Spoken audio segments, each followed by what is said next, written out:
In Part 1, we dismantled the myths that shaped how the war began. In Part 2, we examined how the war actually functioned under pressure. In Part 3, we confront what came after. We begin with the most foundational illusion of all. The most widely accepted assumption about World War II is also one of the most misleading, that the war ended cleanly in 1945, that surrender brought closure, that the violence stopped, the moral questions settled, and the world moved forward. This belief is tidy, and it is wrong. World War II did not end in 1945. It transformed. The fighting stopped. The killing slowed. But the structures, fears, and power dynamics forged by the war did not dissolve. They hardened, and in many places they intensified. The end of formal combat marked the beginning of a new phase, one less visible, less cinematic, but no less consequential. The illusion of an ending exists because history prefers punctuation. Dates provide closure. They allow textbooks to move on. But lived reality does not obey calendar boundaries. For millions of people, 1945 was not peace. It was displacement. Cities lay in ruins. Economies were shattered. Entire populations were on the move.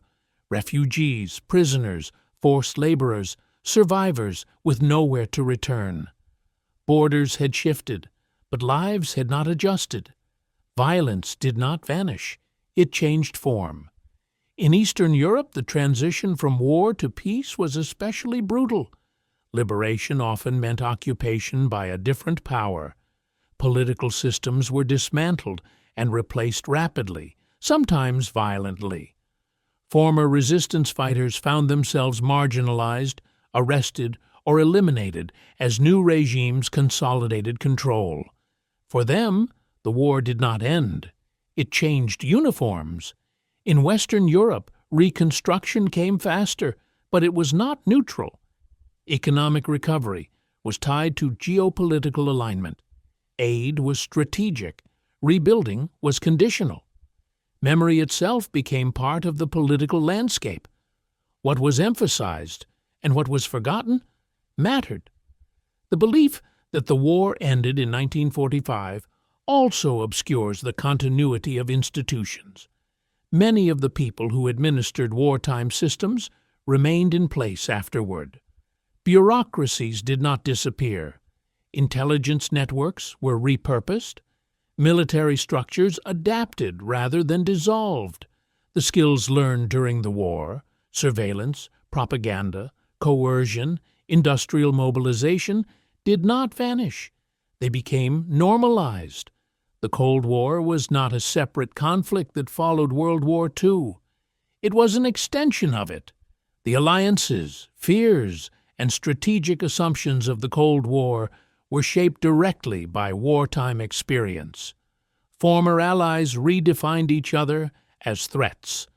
Former enemies were integrated into new systems. The war's logic continued, just without open battle.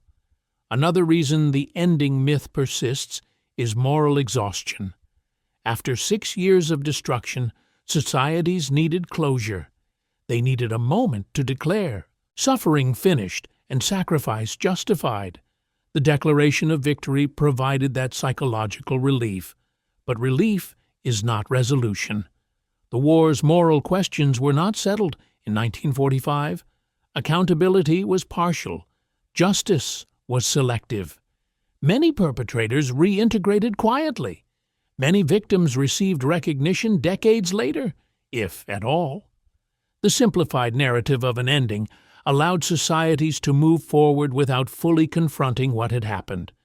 This was not cowardice. It was survival, but survival has consequences. The idea of a clean ending also distorts how post-war order is understood. It suggests stability emerged naturally from victory. In reality, stability was imposed, negotiated, and enforced through power.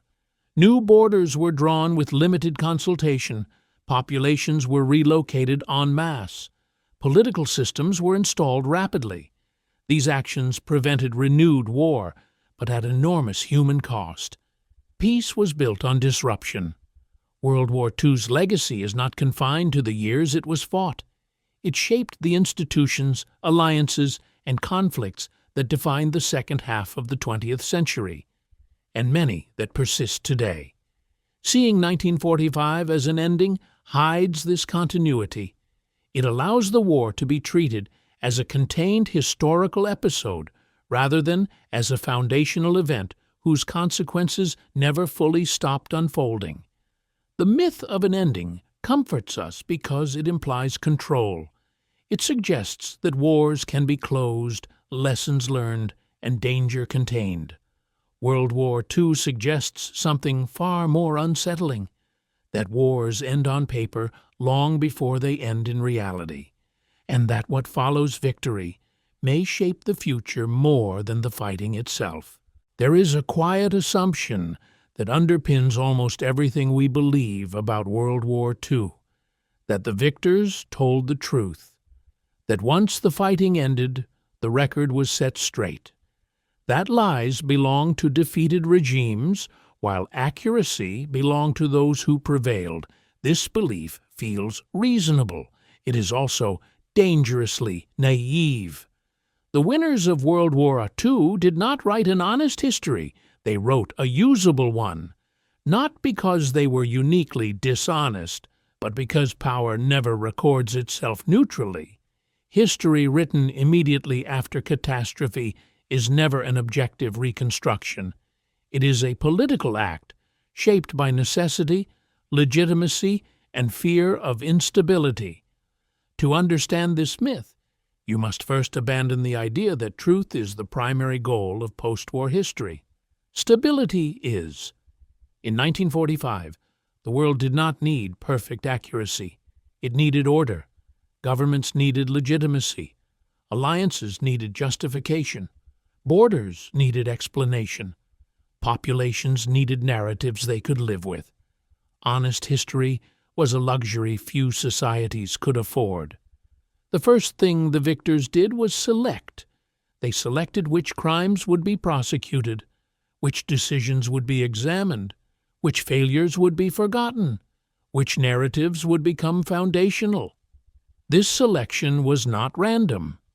The post-war trials are often cited as proof of moral clarity and historical honesty. They were important. They established accountability. They documented atrocities, but they were also limited, strategic, and incomplete. Entire categories of violence were ignored. Entire chains of responsibility were left untouched. Certain actions were framed as criminal when committed by the defeated and regrettable when committed by the victors. This was not hypocrisy in the simple sense. It was political reality.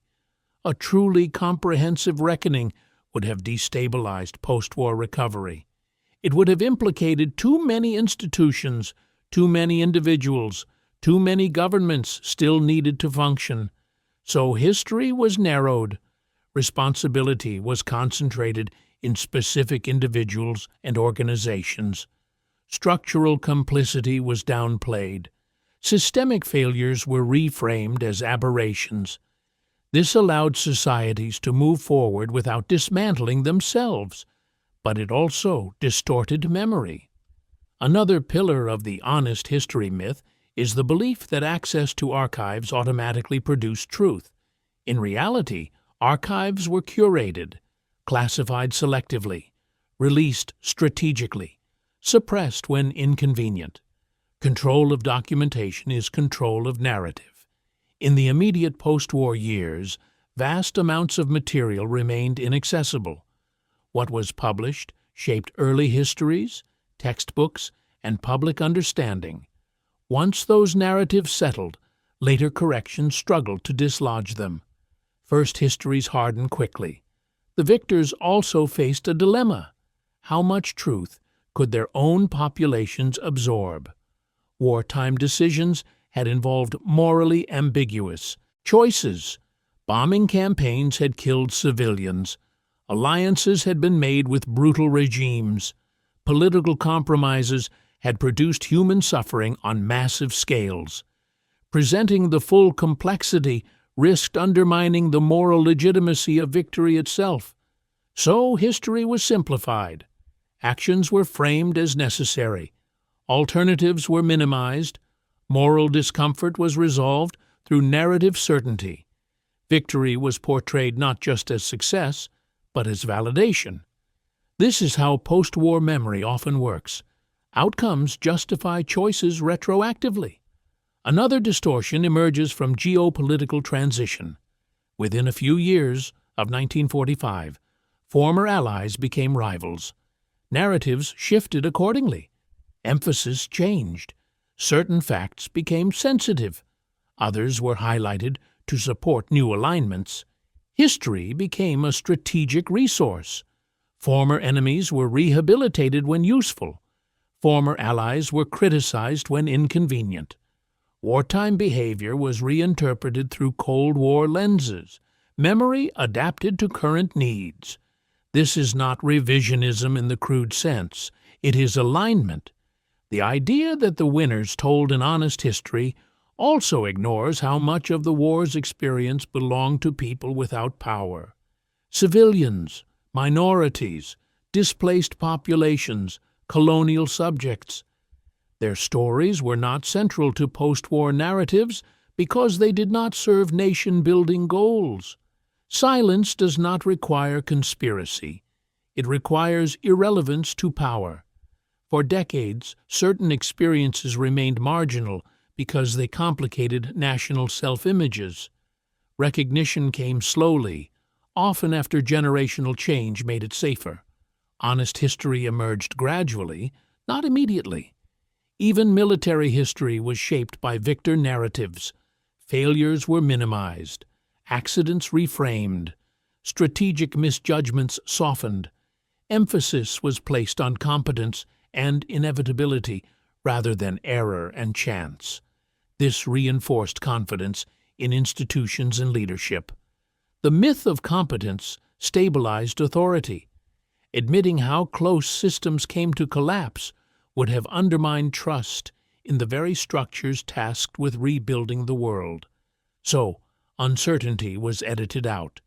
The belief that the winners wrote an honest history survives because it flatters moral intuition.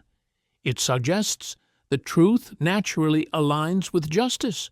That victory cleanses narrative distortion. History suggests the opposite. Victory grants control over archives, education, media, and legitimacy. With that control comes the ability to shape memory, not arbitrarily, but purposefully. This does not mean the victors lied about everything. It means they decided what mattered, and what mattered was what allowed societies to function after catastrophe. The danger of this myth is not academic. It teaches that truth emerges automatically once evil is defeated. It encourages complacency. It discourages scrutiny. World War II's history became more accurate over time, precisely because distance reduced political pressure. As generations passed, archives opened, taboos weakened, and narratives fractured. Honesty increased as necessity decreased. That alone should tell us something important. If truth were the natural product of victory, it would appear immediately. The fact that it emerges slowly suggests something else is at work. Understanding this myth does not mean rejecting post-war history. It means reading it with awareness, recognizing what was emphasized, what was omitted, and why. Because every society tells stories about itself that make survival possible. World War II was no exception. The winners did not write an honest history. They wrote the history they needed, and only later did the full complexity begin to surface, quietly, unevenly, and often against resistance. Few beliefs about World War II are as deeply ingrained as this one, that the war, despite its horrors, ultimately produced a better world, that from the ruins emerged progress, that suffering was redeemed by stability, prosperity, and moral advancement. This belief is not entirely false. It is also profoundly incomplete. World War II did not simply create a better world. It created a different one, unevenly, violently, and at enormous cost. The idea of improvement comes largely from perspective. For those who emerged victorious, secure, and economically dominant, the post-war era often felt like progress. For others, it felt like displacement, repression, and lost opportunity. The war did not produce universal advancement. It redistributed power. To understand this myth, you must ask a difficult question: better for whom? In Western Europe and North America, the decades following the war brought reconstruction, economic growth, and expanded social systems. These developments are often cited as evidence that the war worked. But these outcomes were not automatic consequences of victory. They were the result of deliberate political choices, enormous financial investment, and favorable geopolitical positioning. They were not global. Large parts of the world experienced the post-war era not as renewal, but as turbulence.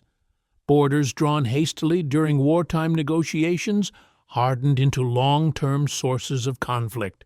Populations were displaced permanently. Political systems were imposed rather than chosen. For millions, peace did not mean freedom. It meant a new form of constraint. The myth of a better world also rests on the assumption that the war ended certain evils decisively. Fascism was defeated in Europe. Genocide was exposed and condemned. Aggression was criminalized rhetorically. But many underlying dynamics persisted. Authoritarianism did not vanish. It adapted. Colonialism did not disappear immediately. It mutated. Racial hierarchies were challenged rhetorically while continuing structurally. Violence shifted from total war to proxy conflict. The world did not become safer. It became more organized in its danger. One of the most persistent claims is that World War II created lasting peace among major powers. In reality, it replaced direct conflict with permanent tension. Nuclear weapons prevented total war, but they introduced existential risk on an unprecedented scale. Peace was maintained not by harmony, but by fear. The Cold War system stabilized certain regions while destabilizing others. Conflicts were displaced to the margins. Smaller nations became battlegrounds for larger powers. Violence became chronic rather than total. This was not an accident. It was design. The structures that emerged after the war prioritized stability among powerful states, not justice or peace universally. Order was preserved by managing conflict, not resolving it. Another assumption behind the better world myth is moral, learning. The belief that humanity learned the right lessons, that the scale of destruction produced wisdom, that future generations would recognize warning signs and act decisively. History offers little support for this optimism. Post-war institutions were designed to prevent repetition of specific failures. They were less effective at addressing new forms of crisis. Rules were created for wars that looked like the last one, not the next one. Moral language flourished. Behavior changed unevenly. The war did not eliminate the conditions that produce mass violence. It reorganized them. It placed limits on certain actions while enabling others. It normalized surveillance, militarization, and state power on a scale previously unimaginable. What was once emergency became standard. The myth also obscures how much suffering was postponed rather than prevented. Population transfers created long-term trauma. Economic reconstruction favored some regions while leaving others behind. Political compromises hardened divisions that later exploded. World War II solved immediate instability by freezing deeper tensions in place. Another uncomfortable reality is that much of the post-war progress depended on inequality. Reconstruction in Europe was aided by external resources. Security was guaranteed by superpower protection. Economic growth was fueled by access to global markets structured to favor the already powerful. This system worked for those inside it. For those outside, the post-war order often meant dependency rather than development. Autonomy was delayed. Exploitation continued in new forms. Global inequality widened even as rhetoric emphasized unity. The world improved selectively. The belief that the war created a better world also relies heavily on contrast. Compared to the 1930s and early 1940s, almost anything felt better. Relief from catastrophe can masquerade as progress, but absence of collapse is not the same as advancement.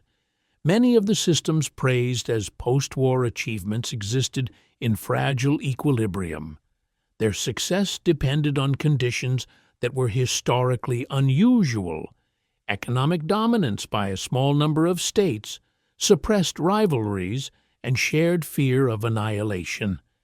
This was not a stable foundation. It was a temporary one. The myth survives because it provides moral closure. It suggests that suffering had purpose, that destruction was redeemed by outcome, that humanity passed a test. But history does not work that way. World War II did not cleanse the world of violence or injustice. It rearranged them. It did not produce universal enlightenment. It produced a system that functioned under specific conditions and failed elsewhere. Recognizing this does not mean rejecting progress. It means understanding its limits. The danger of believing that the war created a better world is that it encourages complacency. It suggests catastrophe is corrective, that suffering produces wisdom automatically. History suggests the opposite. Catastrophe creates opportunity for reform, for control, for exploitation, for stabilization. Which outcome emerges depends on power, not morality. World War II did not guarantee a better future. It made one possible for some while foreclosing it for others. The world that followed was not a moral achievement. It was a negotiated one. And like all negotiated systems, it carried the imprint of those who held leverage when the terms were set. Understanding this myth matters because it reframes how we think about crisis. It challenges the belief that destruction is a necessary precondition for improvement. It reminds us that progress is fragile, uneven, and reversible. The war did not create a better world by itself. People created outcomes afterward, some constructive, some destructive. And the stories we tell about those outcomes shape how willing we are to question the present. In the final section of Part 3, we confront the last illusion, the belief that we learned the right lessons from World War II and that those lessons guide us reliably today. Because memory does not just explain the past, it shapes the future. Perhaps the most comforting belief of all is this, that World War II taught humanity the correct lessons and that those lessons now guide political judgment, international order, and moral response. According to this belief, the catastrophe was so vast that it permanently altered how societies think, that leaders became wiser, that institutions became vigilant, that future generations would recognize the warning signs early and act decisively. This belief is not just optimistic, it is dangerous, because it assumes learning is automatic. History suggests learning is selective. World War II did not produce a universal understanding of what went wrong. It produced competing interpretations, each shaped by power, memory, and political need. The lessons of the war were not discovered, they were chosen, and many of those choices were flawed. To understand this, you have to separate what actually caused the war from what post-war societies decided to emphasize. The war emerged from a convergence of economic instability, political fragmentation, institutional weakness, delayed enforcement, ideological radicalization, and misjudged deterrence. These factors interacted gradually. No single trigger explains the outcome. But complexity is difficult to teach, so the war was distilled into simpler lessons. Aggression must be confronted early. Appeasement is weakness.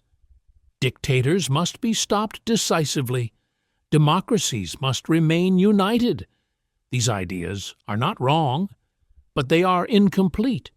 They focus on visible outcomes rather than underlying conditions. They emphasize response rather than prevention.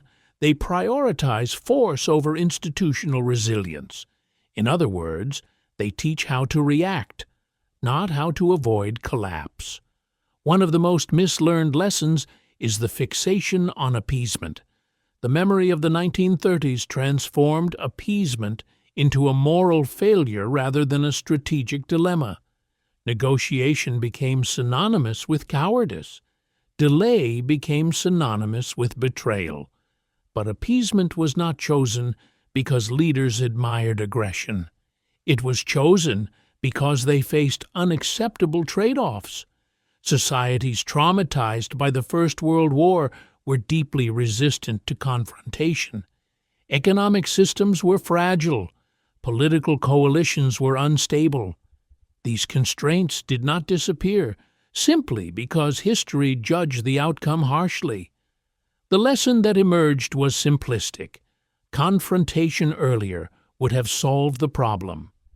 This ignores the reality that early confrontation also carried enormous risks. Risks leaders were not confident they could manage. By reducing appeasement to moral failure, post-war memory discouraged nuanced assessment of risk. It taught leaders to equate decisiveness with virtue, even when decisiveness might escalate instability. Another mislearned lesson concerns unity. World War II is often remembered as proof that unity among democracies is both natural and decisive. But wartime unity was not organic. It was forced by existential threat. It required constant negotiation, compromise, and coercion. Post-war narratives transformed this fragile cooperation into a model without acknowledging the conditions that made it possible. This encouraged the belief that unity can be summoned rhetorically rather than constructed institutionally. When unity fails to appear, leaders are often surprised because history taught them to expect it. A third misinterpretation involves morality. The war is remembered as a clear struggle between good and evil. This framing serves an important moral purpose, but it obscures how decisions were actually made. Leaders acted under uncertainty. Civilians adapted to survive. Institutions compromised. Post-war lessons often assume moral clarity will be obvious when danger returns. World War II suggests the opposite.